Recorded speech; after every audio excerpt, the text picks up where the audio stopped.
The sky changed first. Not slowly, not gently. It didn't fade like an ordinary sunset. It collapsed, as if someone had thrown a black veil across heaven. Midday, and yet the light died. Birds stopped mid-flight. The wind froze in the trees. Even the air felt heavier, thick, metallic, hard to breathe. People looked up, confused, afraid, because this wasn't weather. These weren't clouds. This felt like judgment. Then came the sound. Hammer, iron, bone, a sharp crack that echoed across the hill. Again, again, again. Each strike is louder than thunder. Each blow is like the world breaking. On a hill outside Jerusalem, 3 crosses stood like dark silhouettes against the dying sky. And on the center cross hung the one they called Messiah. His back was torn open. His face was unrecognizable. Thorns pressed deep into his brow. Blood sliding down wood, dripping onto dust that had once obeyed his voice. The same hands that had lifted children, now nailed open.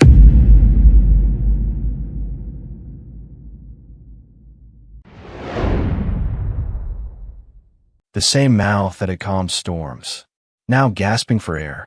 The crowd watched. Some are curious. Some are satisfied.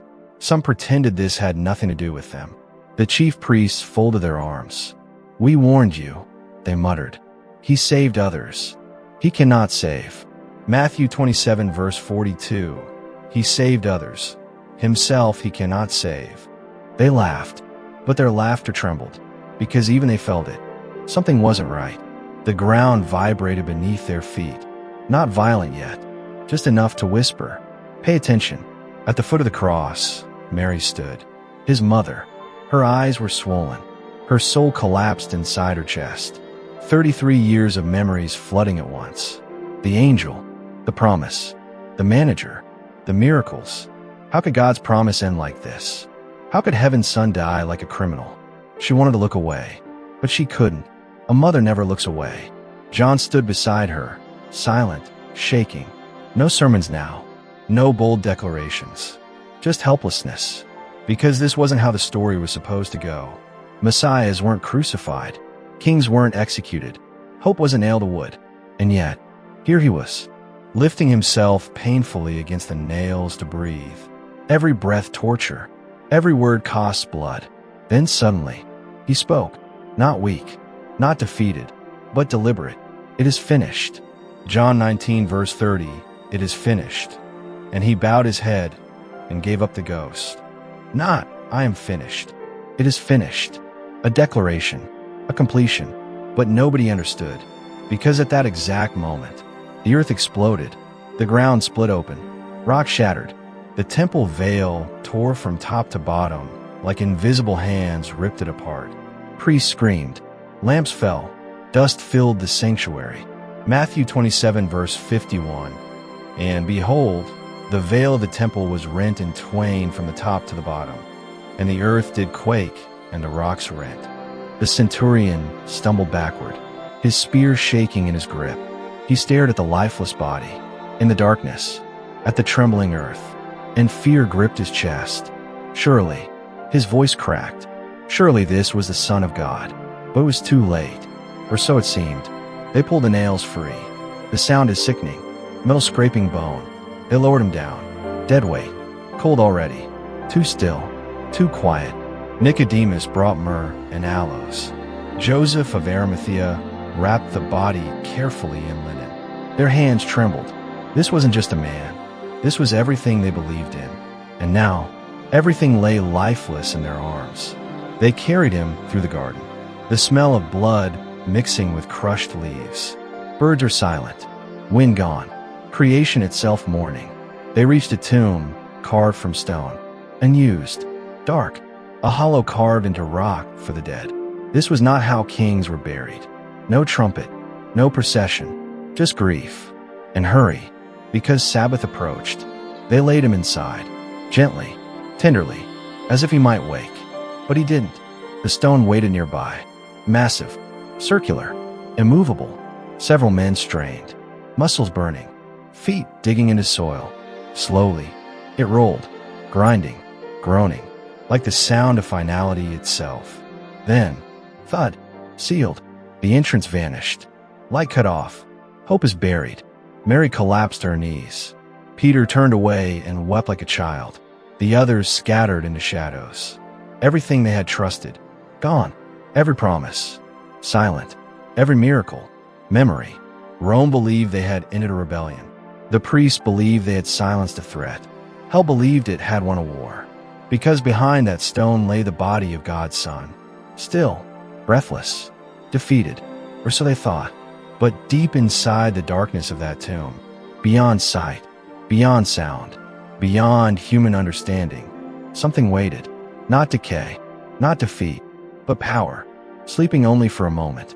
Like lightning inside a cloud, like fire under ashes, like a lion holding its breath before it roars. Because the stone they rolled into place wasn't sealing a grave, it was sealing a battlefield, and none of them realized. By burying him, they had just declared war on hell itself. The night grew colder. The guards took position. Torches flickered. Jerusalem tried to sleep, but the earth kept trembling. Soft, subtle, like a heartbeat under the ground, as if creation itself was counting down, waiting for something impossible. And in the suffocating darkness behind that stone, night settled over Jerusalem like a burial cloth. The city that had shouted all afternoon now whispered. Doors shut early, lamps dimmed, footsteps quickened through narrow streets. Nobody wanted to stay outside. Nobody could explain why, but something heavy pressed against the air, a pressure, like the world was holding its breath.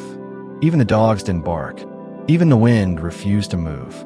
It was the kind of silence that makes your heart beat louder. Inside the upper room, 11 men sat in the dark. No fire, no conversation, only fear. Peter stared at his hands. These hands had once pulled nets full of fish from the sea. Now they trembled like a child. Just hours ago, he had sworn loyalty, drawn a sword, ready to die for him. Yet when the moment came, he ran, and the memory burned worse than shame. I don't know him. 3 times, the words replayed again and again like a curse.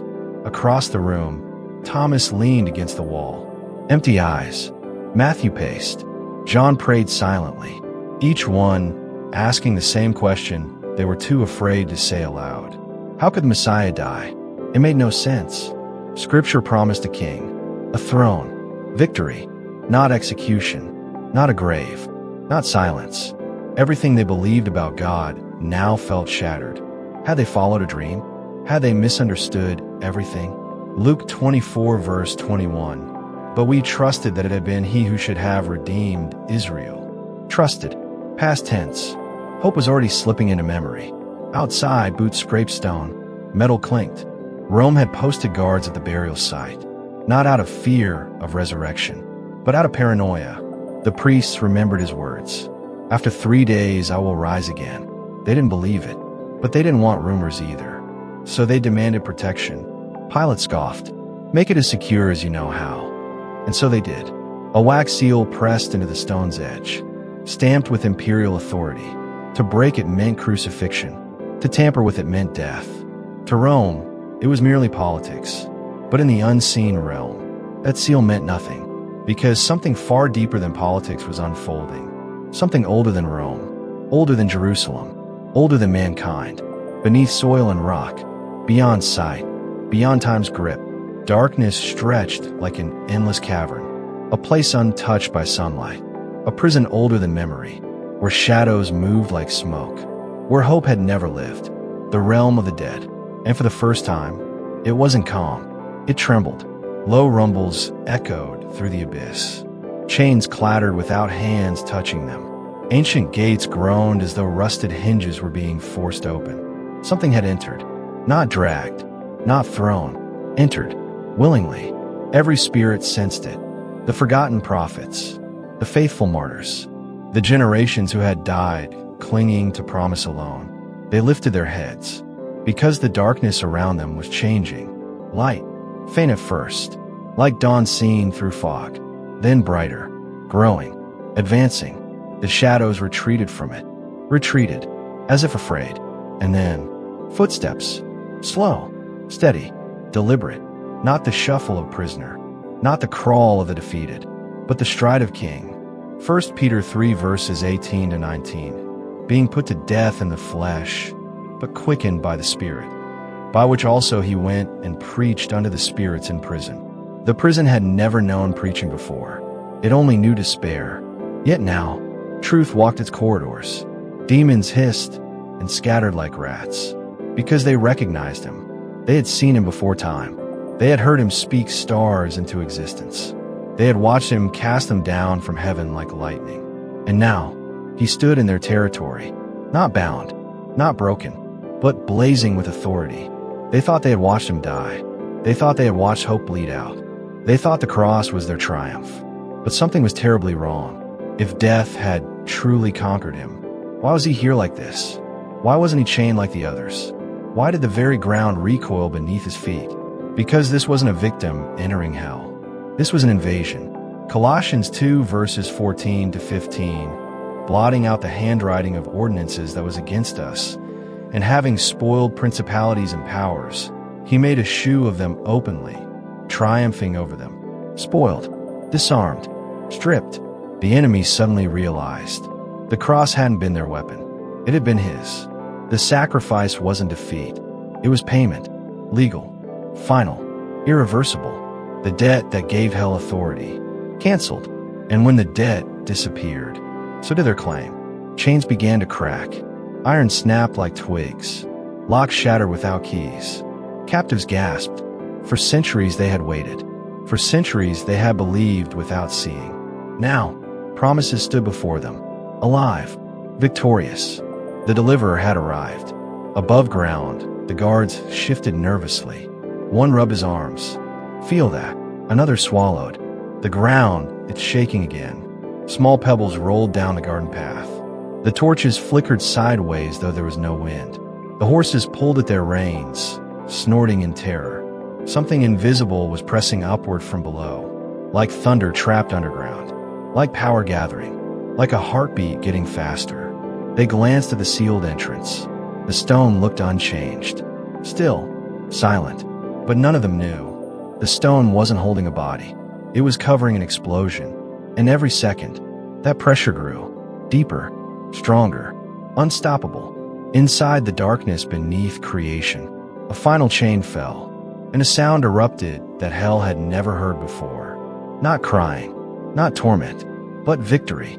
A roar, louder than death, louder than the grave. A roar that shook both worlds at once. And at that exact moment, the earth above split with a violent tremor. The soldiers stumbled. Torches dropped. Birds burst from trees in panic. Because something was about to happen. Something with no empire, no priest, no demon could stop. The third day was coming, and the stone was about to learn. It had sealed the wrong side. The third day began before the sun dared arise. Cold, gray, breath hanging in the air like smoke. Jerusalem lay suspended between night and morning, caught in that strange hour where everything feels fragile, where even sound seems afraid to speak. Mist clung low to the garden paths. Olive branches barely moved. The world felt paused, like creation itself was waiting for permission to continue. Near the sealed burial place, the Roman guards hadn't slept. They tried, but every time their eyes closed, the ground shifted, pebbles rolled, the air vibrated. Not enough to explain, just enough to unsettle. One soldier tightened his grip on a spear. Another kept glancing at the stone.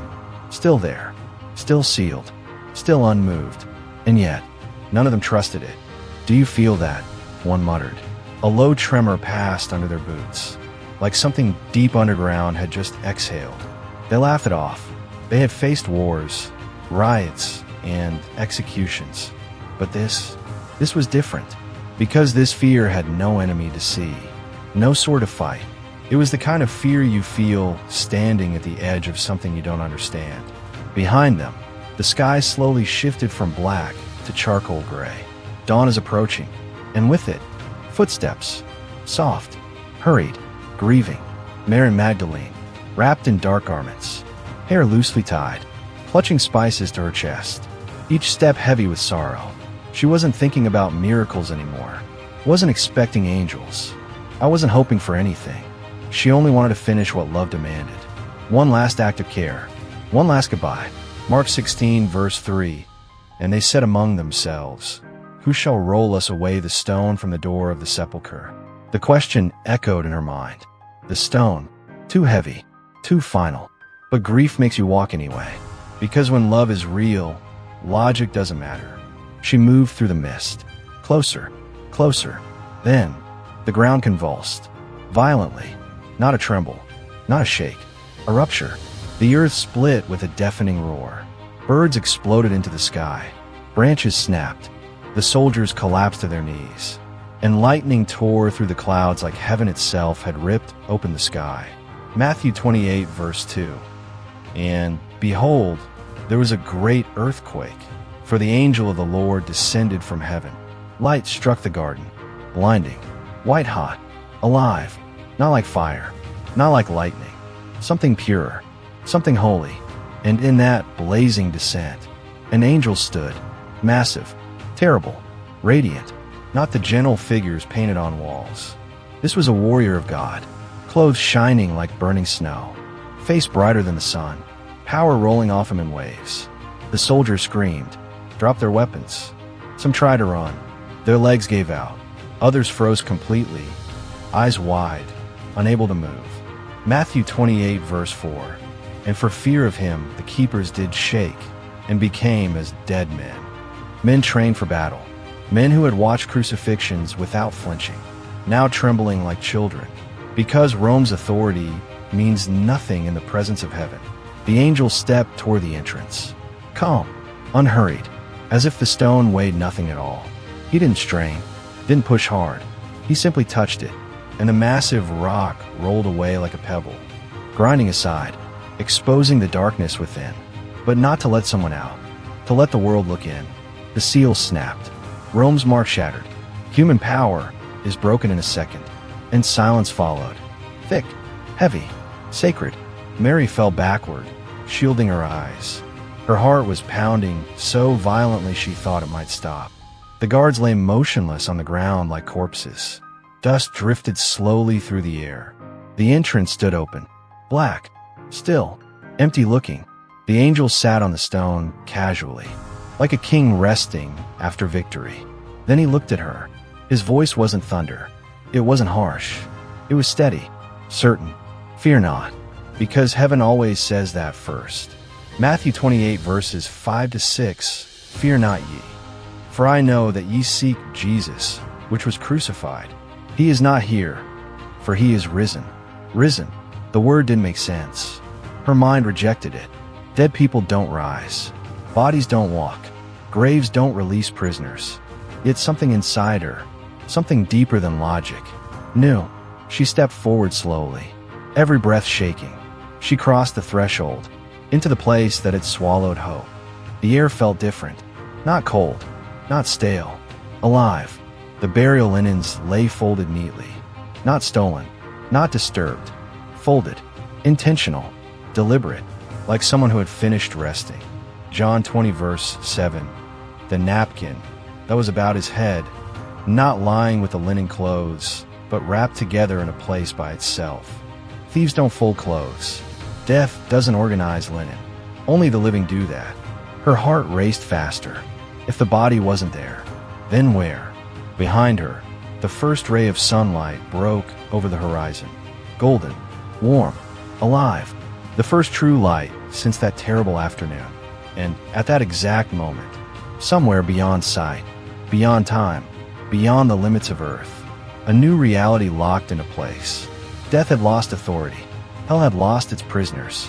The grave had lost its claim. And the stone that was meant to seal victory had become evidence of defeat. But the greatest shock was still coming. Because resurrection isn't just an empty tomb. It's an encounter. And Mary was about to hear a voice she thought she would never hear again. A voice that once called her name and set her free. Soft footsteps moved behind her in the garden. She froze, slowly turned. Through tears and morning light, a silhouette stood among the olive trees. Alive, breathing, watching her.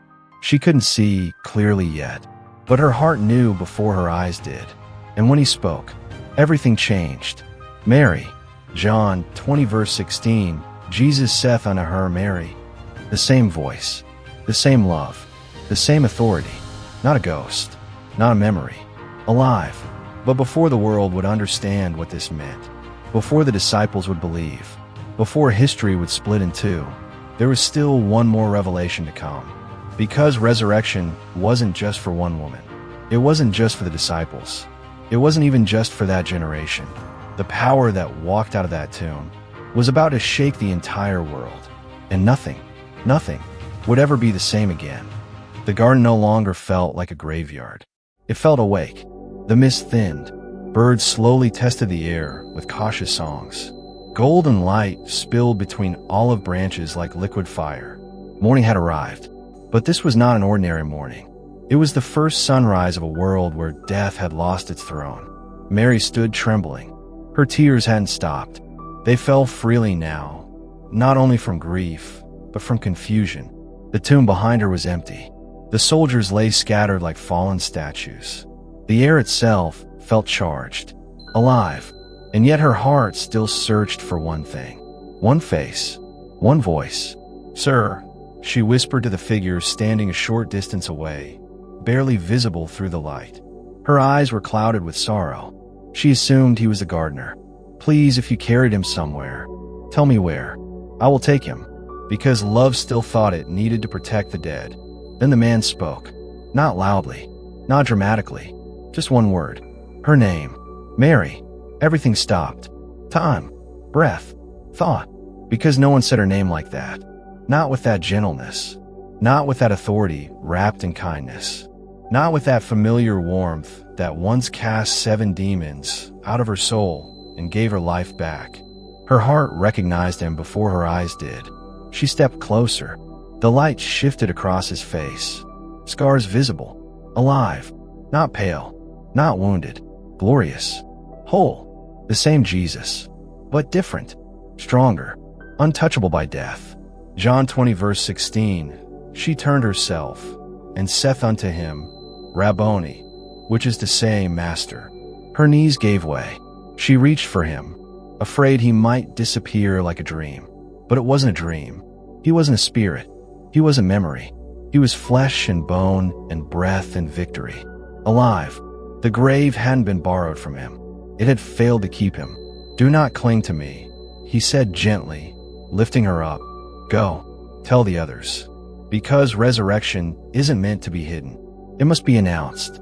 She ran, faster than she had ever run. Sandals slapping stone, breath burning, hope exploding in her chest. I have seen the Lord. The words felt impossible, yet they were real, more real than anything she had ever known. Elsewhere, the disciples still hid behind locked doors. Every knock sounded like soldiers. Every shadow looked like betrayal. Fear had shrunk them. The same men who once spoke boldly now whispered like fugitives. Then suddenly, the room changed. No door opened. No footsteps approached. Yet someone stood among them. Right there. Close. Present. Alive. Peace be unto you. They froze. Some gasped. Thomas backed against the wall. Peter's heart nearly stopped. Because dead men don't stand in rooms. Unless death isn't stronger. Luke 24 verse 37. But they were terrified and affrighted, and supposed that they had seen a spirit. He knew their thoughts, so he showed them. Hands, feet, scars, proof. Touch me, he said. A spirit hath not flesh and bones, as ye see me have. One by one they stepped forward, slowly, afraid to hope too much. Peter reached first. His fingers brushed the scar. Warm, solid, real. And Peter broke. Tears he had been holding back for days poured out, because forgiveness stood right in front of him. Alive. Death hadn't erased his failure, but resurrection erased his shame. Jesus even asked for food. A simple act, eating fish with them, because ghosts don't eat. Luke 24 verses 42 to 43. And they gave him a piece of a broiled fish. And he took it and ate it before them. Laughter slowly replaced fear. Shock turned into awe. Then awe turned into uncontainable joy. The impossible had happened. Everything he said was true. Every promise was validated. Every prophecy was fulfilled. The cross wasn't a tragedy. It was a strategy. The tomb wasn't defeated. It was a doorway. And the stone? The stone wasn't placed to imprison him. It was positioned to witness history's greatest mistake. Hell thought it sealed God away. Instead, it sealed its own destruction. Because when Jesus walked out of that grave, he didn't just leave. He carried something with him. Authority. Total. Final. Unquestionable. Matthew 28 verse 18. All power is given unto me in heaven and on earth. All power. Not some. Not partial. All. Meaning sin no longer rules. Meaning fear no longer owns you. Meaning death is no longer the end. The same force that shattered the grave now flowed through every promise he spoke.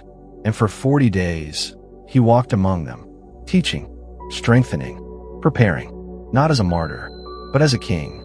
Because resurrection doesn't simply comfort, it commissions. Before leaving, he looked at them, these former fishermen, tax collectors, doubters, men the world considered ordinary. And he handed them a mission that would shake empires. Go into all the world. Carry this message. Tell them what the stone really means. Tell them death is defeated. Tell them chains break.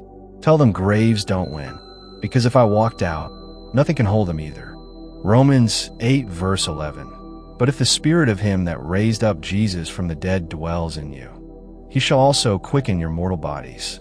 That same spirit, not a weaker version, not a memory, the same power, living inside fragile human hearts. Think about that. The force that terrified hell now lives in believers. The stone that sealed the tomb became proof that nothing can seal God's plan.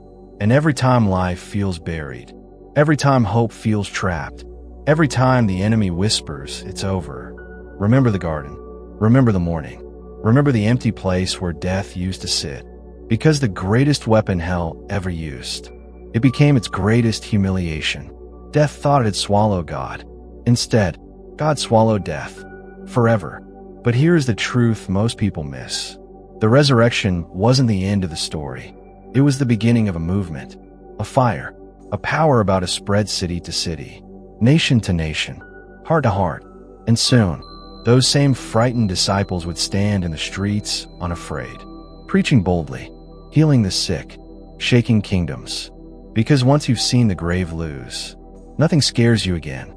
And somewhere far beyond that garden, far beyond that morning, history was already turning its next page.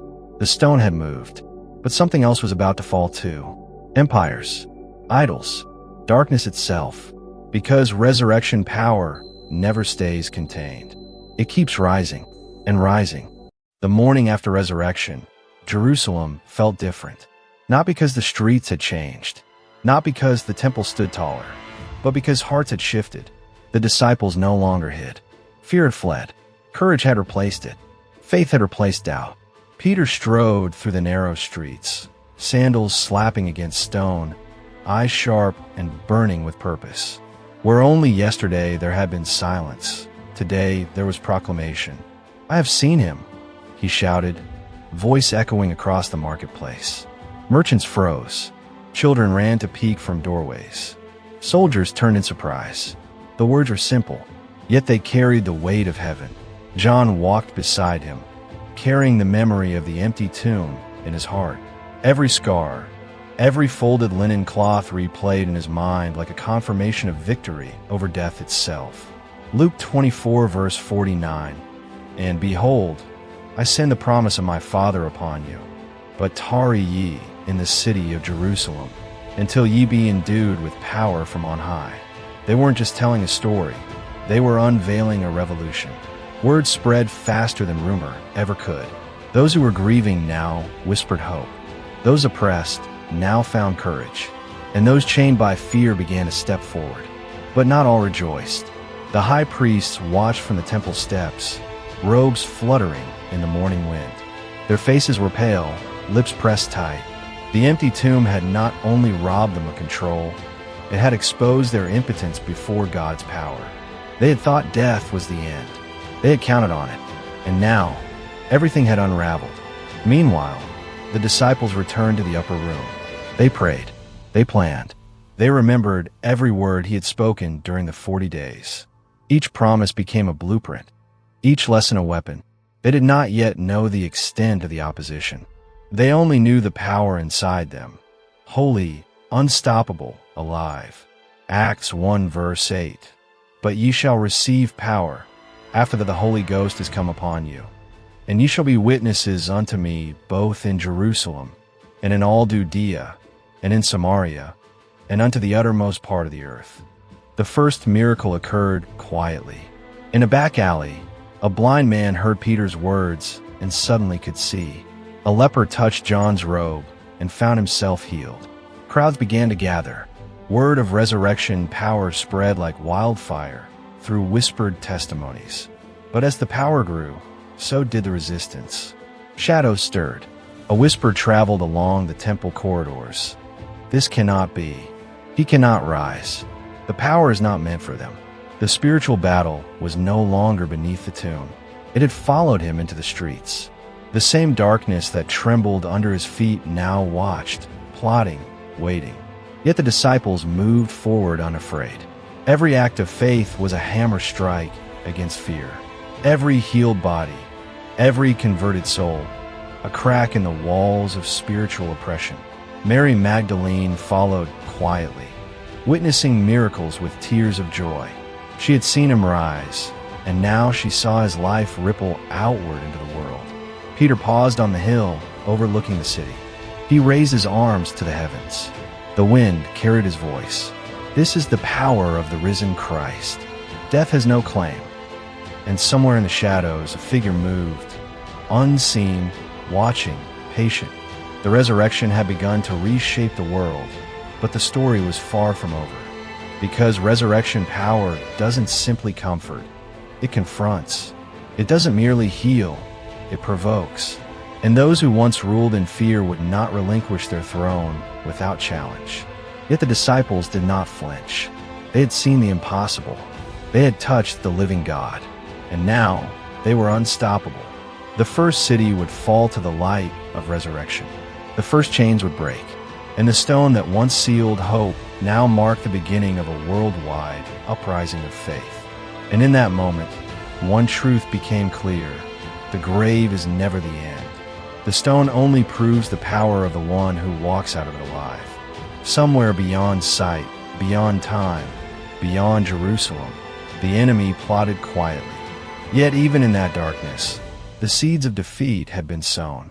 Because resurrection power cannot be contained. It rises, it moves, it conquers, and the world had only just begun to feel it. Thank you so much for taking the time to watch this story. I know your time is precious, and I truly appreciate that you chose to spend it here with us. Remember, the resurrection power we've witnessed isn't just a story from the past. It's alive and at work in your life today. Whatever challenges or fears you face, know that nothing is too big for God to move. Keep trusting, keep believing, and allow His power to rise within you. If this story has inspired you, encouraged you, or touched your heart, don't forget to subscribe to the Word of Eternity channel so you never miss a message of hope and truth. Also like, share, and comment. Your engagement helps spread the life-changing word to more people who need it. Every action you take could bring someone else closer to the power of God's promises. Stay blessed, stay encouraged, and remember, resurrection power is not just in the tomb. It's in your life too.